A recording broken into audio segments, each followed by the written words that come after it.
So when it comes to trends for a decade plus, I've seen the trend of fixed tilt racking and transitioning over to single axis tracking. And the reason why that occurred is because there was an LCOE advantage to making that transition. Same thing with modules. That trend occurred 5+ years ago because people saw the uptick in energy production at no material increase in the cost of the module. So therefore the LCOE improved with the adoption of bifacial modules. Hello and welcome to the Solar Maverick Podcast, where solar meets entrepreneurship and experience.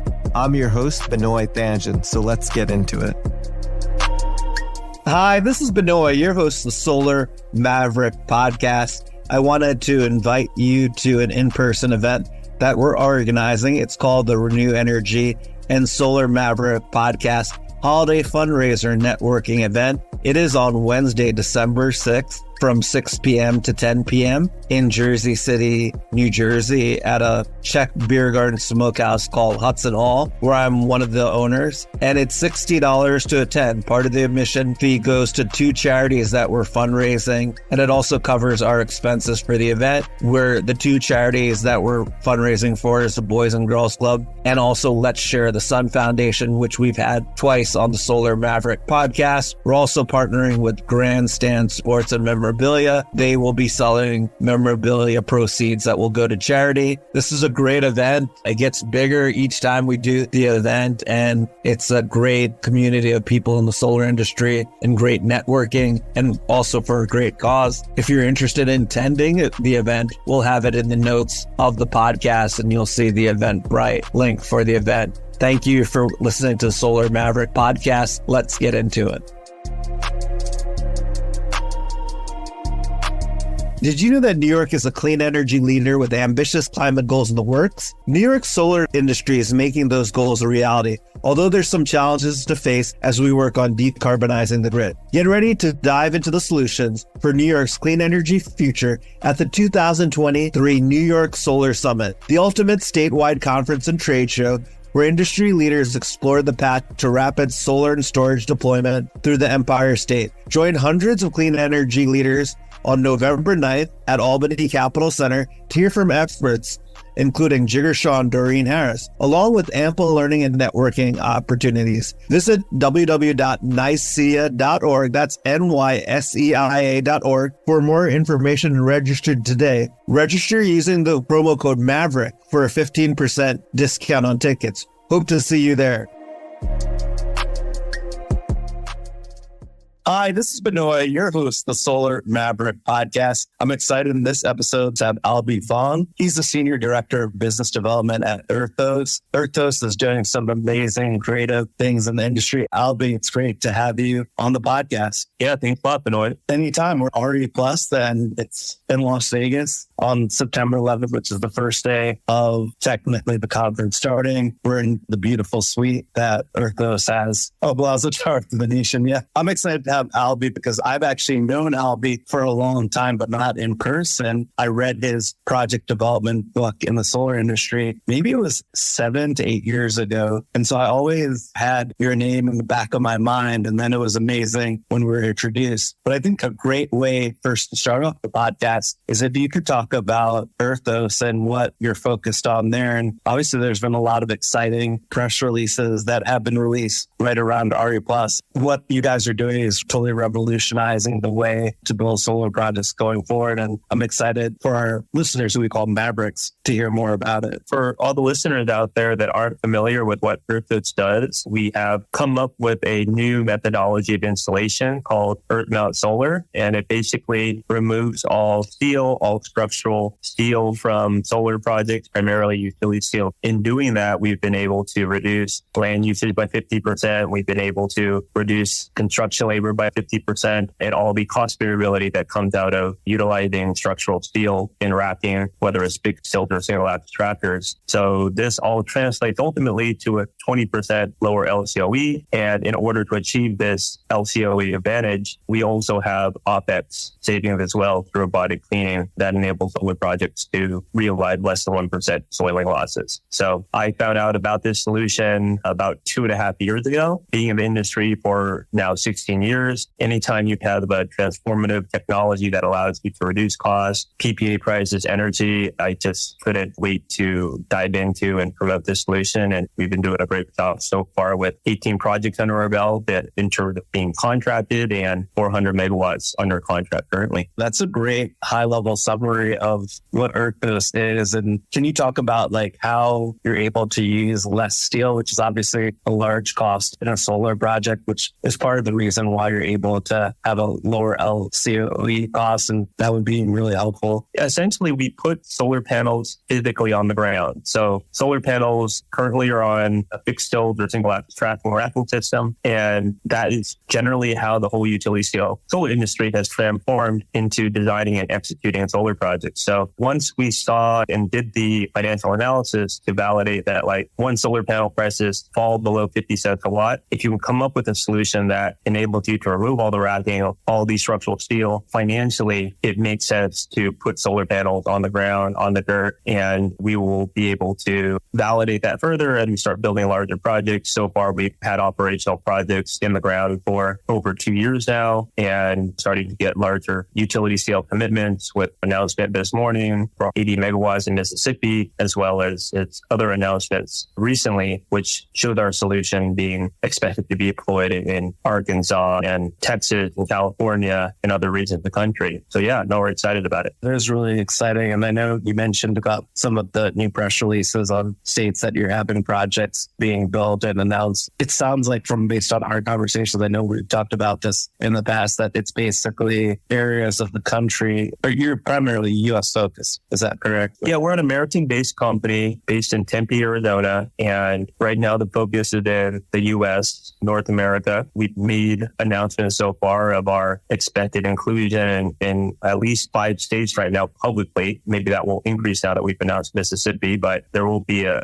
international expansion of the solution. And ultimately, the idea of putting a solar panel on the ground and all of the associated intellectual property with that is our IP. And so we believe that we have the ability to standardize this methodology installation in the U.S. around this solution, but also as we expand internationally, we'll be able to maintain the IP rights as we go into different countries, different regions of the world. Yeah, definitely. I mean, that's huge. Obviously, you're able to build with your technology the lowest cost solar system that's out there. So it could be a lot bigger than the US. And obviously having that IP is huge and doesn't work in environments that it's colder where there's snow. You mentioned like the southeast of the United States and California. What about like the Midwest or the Northeast? Yeah, I mean, the area that we don't focus on deployment of this Earth Mount solar solution is in the snowbelt region country. So large parts of Michigan, New York, Illinois are kind of areas we don't focus in. We also don't install our solution in floodplains. The Earth Mount solar solution can accept some amount of water submergence, but we want to be cognizant of putting our solution, or really any developer should be cognizant of putting their solution in those kind of environmental conditions. So key for us in how we decide when we want to engage and start designing our solution to a project. To me, there's not many people with 15 years of solar experience. You're a true maverick in that sense of coming in very early in the industry. It would be very helpful, like if everyone kind of knows your story, like how you got started in solar and then how you got to the point of, I know you discovered Erthos 2 years ago. It'd be great to learn more about your background. I think you have a technical background. You're an engineer by trade. Yeah, no, absolutely. I graduated from UC San Diego with an electrical engineering degree and started the first 2.5, 3 years of my professional career doing very technical engineering work, probably designing fiber optics and high voltage test systems for a small semiconductor company in San Diego. And we were doing a lot of contract work for the defense industry and the biofuel industry, but it was very much a very startup environment. The semiconductor industry, especially when it comes to defense contractors, that sort of thing, is fairly mature. Given my experience there and doing a lot of technical work, getting a little bit of involvement in biofuels kind of helped shape in my interest in renewables in general. So I think it was around 2008, there was the ITC extension. I think it was 8 or 10 years. And that jump-started the opportunity for me to get involved in the solar energy industry. At the time, there was very few companies who were well-known in San Diego for solar. Borrego Solar was one of them, and floated the idea of maybe working with them or SunPower. Eventually, it shaped out that based on application and seeing what was out there, there was a company called Albie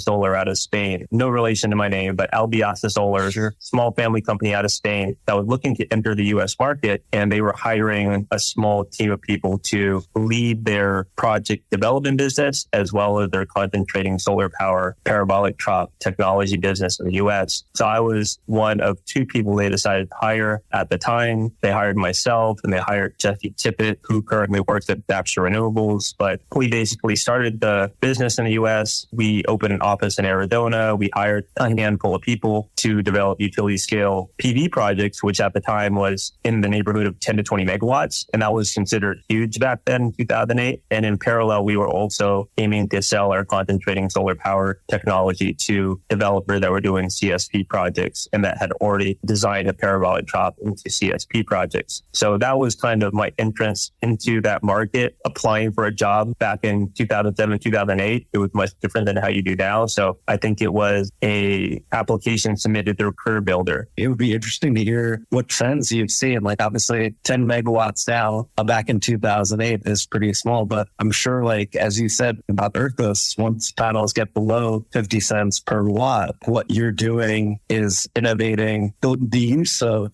basically the racking, and then you're able to cut out all that steel, which is a huge part of it. And actually would be very interesting if you could talk about like the whole wiring. That's a big issue that could potentially, when you have it on the ground, like how are you able to get around some of the wiring issues? So I joined Erthos in April 2021. And at the time, I entered into the company when they had essentially figured out all the R&D aspects of the product. Yeah. Jim Tyler, founder of Erthos and ex-co-founder at Depcom Power, and one that held an executive level position at First Solar, leading some of the EPC efforts over there. He started Erthos in 2019, and with a small team of people at Erthos, validated some key technical validation points with the technology, making sure that thermally the modules still operate at a reasonable level, making sure that solar panels on the ground would be robust to water submersion. And from there, once he was able to validate those points, acquired a small portfolio from White Pine Renewables, developer out here in California. And in 2021, started to execute on this small portfolio of CNI projects. During my interview with Erthos, I actually interviewed at the site in Central Valley, California, where they're building their first commercial project. So in that interview process, I was able to see the construction. I was able to see the contractor building the facility. And conceptually, it made a lot of sense for me that if you can make this work at scale, and if you can do what you're saying you can do on paper, then there's a lot of possibilities for this to become a dominant solution in the industry. So when it comes to trends, those that have been in the industry for a decade plus have seen the trend of fixed tilt racking and transitioning over to single axis tracking. And the reason why that occurred is because there was an LCOE advantage to making that transition. Yeah. Same thing with modules, right? Going from monofacial to bifacial modules. That trend occurred 5+ years ago because people saw the uptick in energy production at no material increase in the cost of the module. So therefore, the LCOE improved with the adoption of bifacial modules. So what I like to say is Erthos is doing something similar. We are enabling LCOE to be reduced. And by seeing this 15 to 20% LCOE reduction, this is going to cause a transformative change in how people go about deploying solar, not just at the utility scale level, but we believe even on the community solar scale and a large CNI scale. Yeah, that's a great way of explaining some of the major trends. Obviously talking about panels, then talking about single access versus following the sun, essentially. And then basically the Erthos product is like the next part of the innovation process. Yeah. And getting into the anatomy of the solar system a little bit is a lot of times when you introduce a new technology, you're introducing something different and sometimes perhaps a little bit more complex. What I really appreciated and I found revolutionary about Erthos is in providing this new solution to the industry, they actually took equipment away or simplified how you go about installing solar. So when you talk about doing something different, but taking away key critical components, you really get into a value proposition that a lot of people don't and can't introduce. So in terms of what materials make up the earth-bound solar system, imagine if you have a solar panel on the ground, we have a stainless steel aircraft cable that goes through the X and Y axis of each solar panel. So we have cables, if you think about it, it's like a mesh array of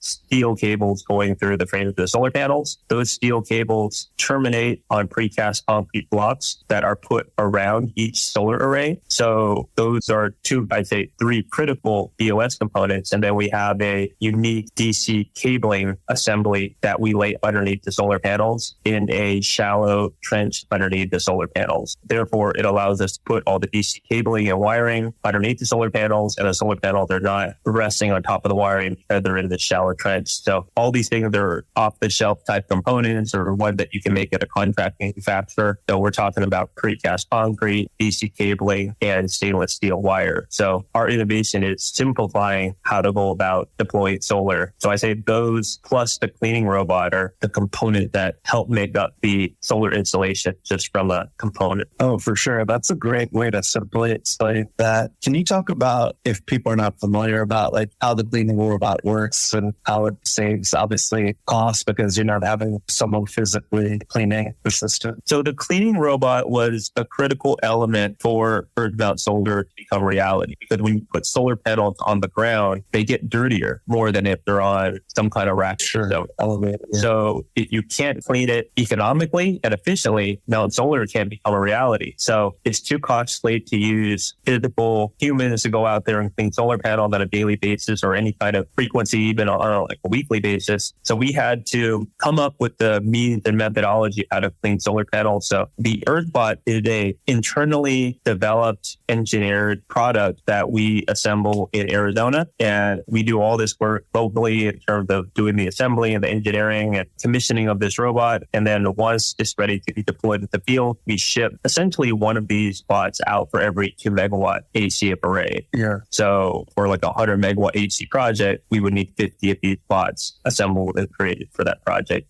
And it utilizes a dry brush cleaning solution, doesn't use water, and simply just sweeps dust off the array on a nightly or every 2 to 3 day basis. So the cleaning frequency will be different depending on the region of the country, but the goal at the end of the day is keep soiling less than 1%. Sure. Oh, that's amazing to hear. And that's obviously, as you said, the differentiator in your product, and to be able to use it, obviously being on the ground. So that's really interesting. And you explained it really concisely for our audience to understand. So that's great.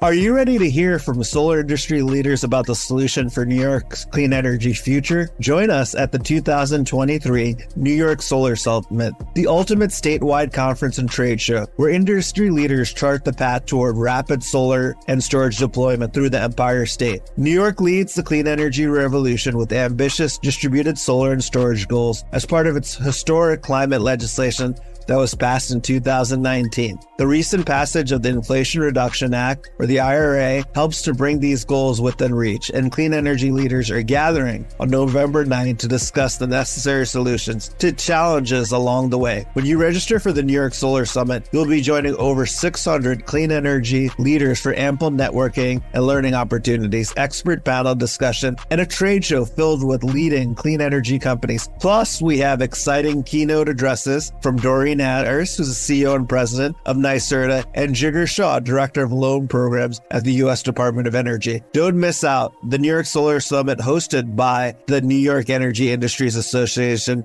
and presented by NYSERDA on November 9th at the Albany Capitol Center. Visit www.nicea.org for more information and register today. Again, that's www.nyseia.org. Register using the promo code MAVERICK, MAVERICK, for a 15% discount on tickets. Hope to see you there.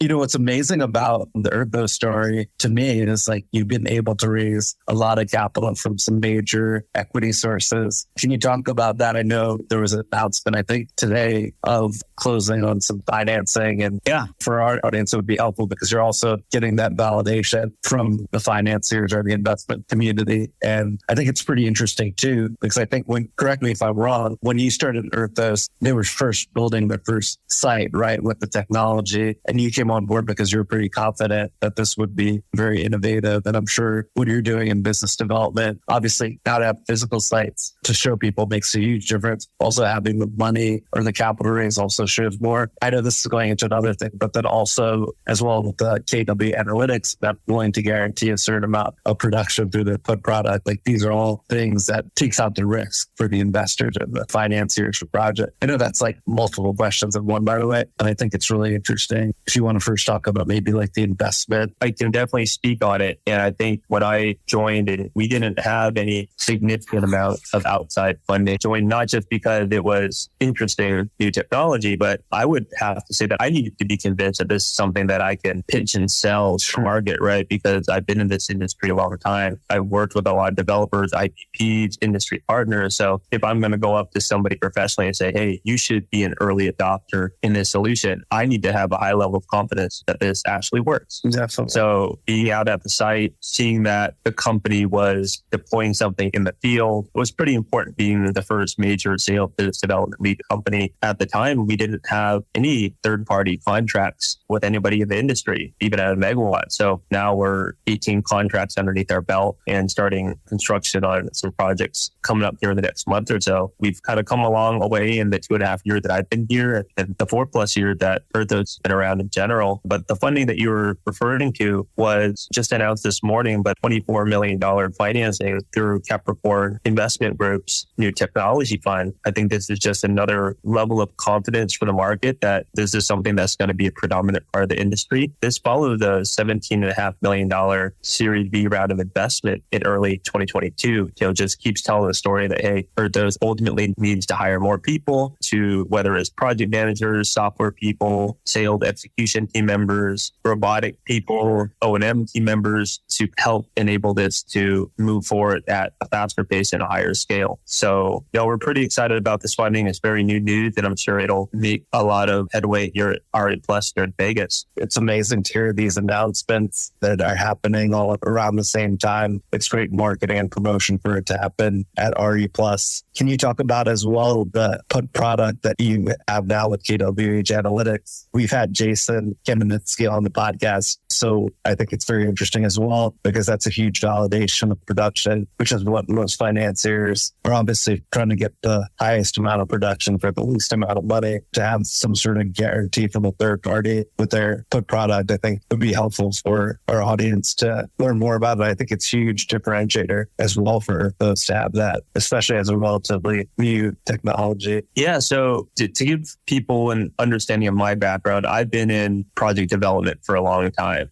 Started in that particular role in the solar industry in 2008. I started my career doing greenfield project development. In the middle of my career, I got involved in a little bit of M&A and project acquisition. And then eventually I transitioned into a role procuring equipment, leading supply chain, overseeing power marketing, as well as QA/QC, specifically on modules and inverters. So when you kind of oversee the development of projects and getting projects to execution, construction, and long-term ownership, because I had worked for a company that was also owning the utility scale projects from a long-term owner perspective, you have to have the understanding of how projects get financed. And ultimately, when Erthos gets commitments into projects, getting the commitment from a project developer is the first commitment on a given project. But ultimately, the developer has to get tax equity and debt financing into the project. And sometimes the banks and the lenders, it takes a little bit of finesse to get them comfortable with adopting something that's new. So what the kilowatt hour analytics solar revenue put product does is it enhances the credit worthiness of our solution. It essentially provides a performance guarantee on the system over a duration of years, and at a certain annual performance guarantee level on an annual basis is a credit enhancement, primarily for utility scale solar projects. And I think kilowatt hour analytics, they've underwritten something around 4 gigawatts of projects to date around conventional PV technology. So there's been a lot of work that's gone into the validation of our energy models, into our technology, and making sure that kilowatt hour analytics can kind of step forward and say, hey, we can offer this product to investors and owners of Earth Mount solar projects. So now any developer can go out into the marketplace, develop their project with the Erthos solution, and then when they get the financing, they can work collaboratively with Erthos, the kilowatt hour analytics, to incorporate this product into the project and ultimately for the benefit of financiers. So we don't have to say, hey, just believe what we're saying when it comes to energy modeling and expected revenue. We now have a financial investment grade backstop that someone can look to and then have confidence that their system's going to be performing as expected. Yeah, and that's a huge differentiator, especially for you. It's a lot easier to sell your product when you have that sort of backing from KWH Analytics, which is huge. So congrats on that. It's a a chicken and the egg situation, right? I mean,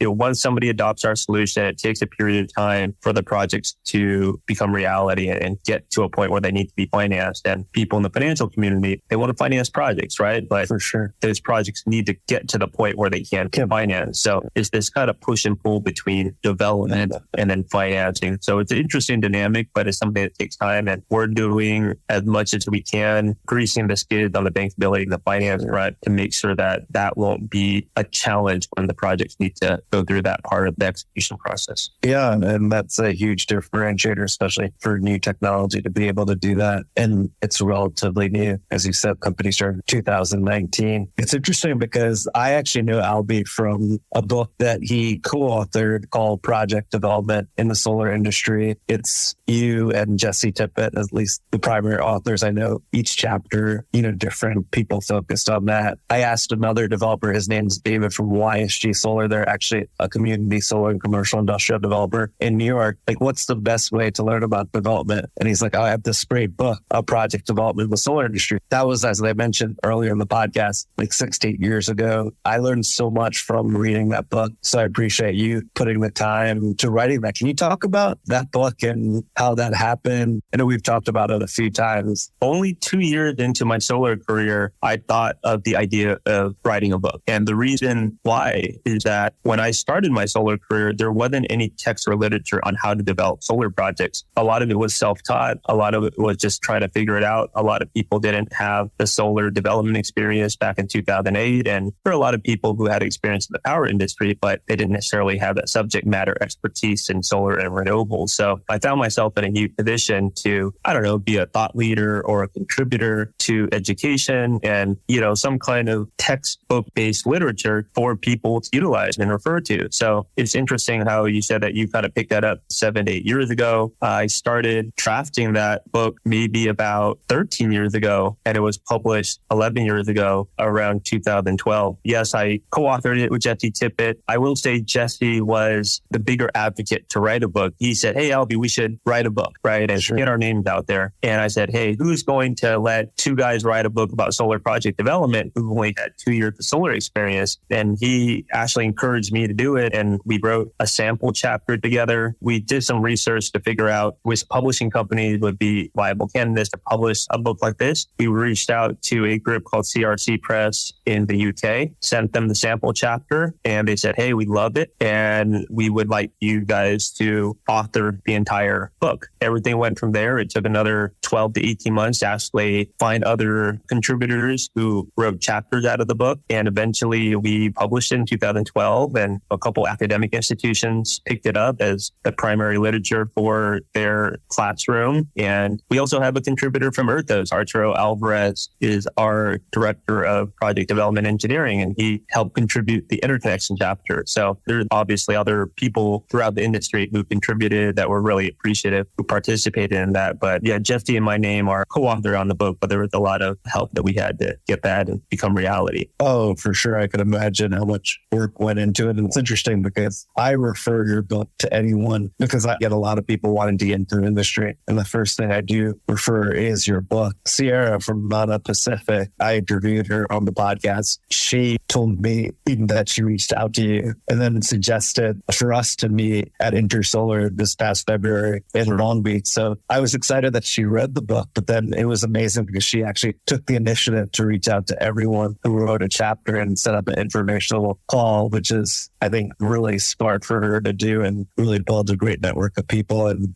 she knew you were going to be at that Intersolar conference and recommended me to speak to you, about the book, but then also about Erthos and technology that I would be interested in learning more about the Erthos technology. So I thought it was interesting because it kind of went full circle. And that's another indirect benefit that we knew that would come out of creating a textbook like that in the industry that we work in is meeting folks like yourself and Sierra. Maybe that leads into business level interactions. My current role at Reneu and have had the opportunity to meet a lot of transitioning professionals and young individuals in the industry who want to create a career in solar and renewable energy. So I've met quite a bunch of people throughout the years that have had a chance to say, hey, I read that book or I used it as I was going through my MBA program. And it's been a nice network building piece for me as well. Another interesting aspect for you was like how you've taken a lot of industry initiative to mentor people. You're living a sustainable, clean energy lifestyle. Can you talk about like how you do that or have recommendations? Because it's interesting. I actually did a podcast where I talked about how you could be more sustainable and renewable in your own life. And it was interesting because I was surprised how much feedback that I got that people were taking initiative to do some of these things that I spoke about. It would be great for them to get your perspective on what you're doing. I think kind of being in the industry for a while,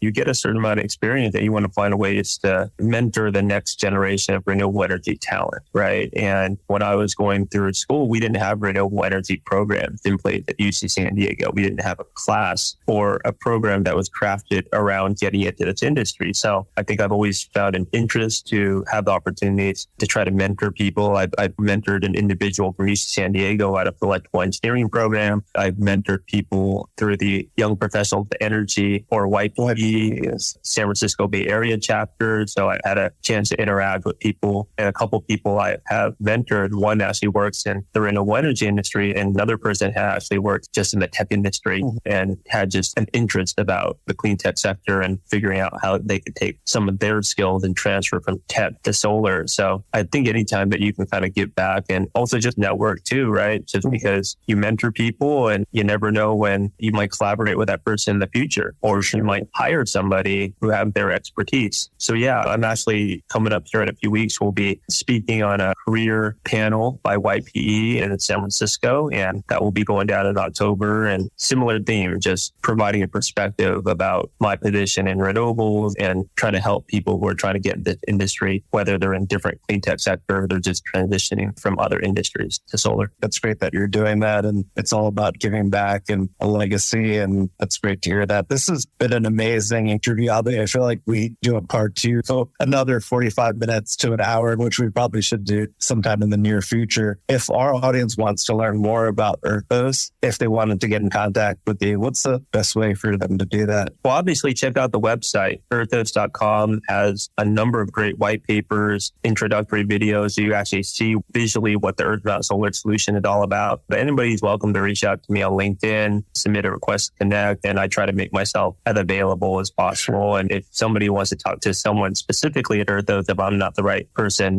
we have over 80 full-time employees, and we have people involved in O&M and finance and bankability and project management. So if there's a certain part of the industry that you want to get more interaction with, we have a lot of stakeholders here of different expertise that you can talk to at Erthos. Yeah, that's really helpful. We'll have that in the notes of the podcast. We'll also have a link to your book as well, the project development book. And also, I think you did a great job of explaining the Erthos technology simply, but I think really watching the videos on your site is really a great reinforcement and for people to see it visually. So I think that's great that you recommend it to go on the website. But that's how I learned after our meeting in February a lot about it, because seeing those different videos, and you forwarded me some other stuff. We have 5 operational projects in California, so we get a lot of interest. People want to see it in person. As we start deploying this solution across the country, we welcome people to reach out to us, and as much as we can, we try to give people the opportunity to see it in person. And it does change some people's perspective when they see how simple it is to deploy in the field. Yeah, definitely. Always obviously seeing it in the field is even bigger than the videos. And this has been a great interview. I appreciate, Albie, you making time out of your busy schedule at RE Plus to talk to me about this. And I look forward to continue conversation and continued success for Erthos. Really appreciate being here.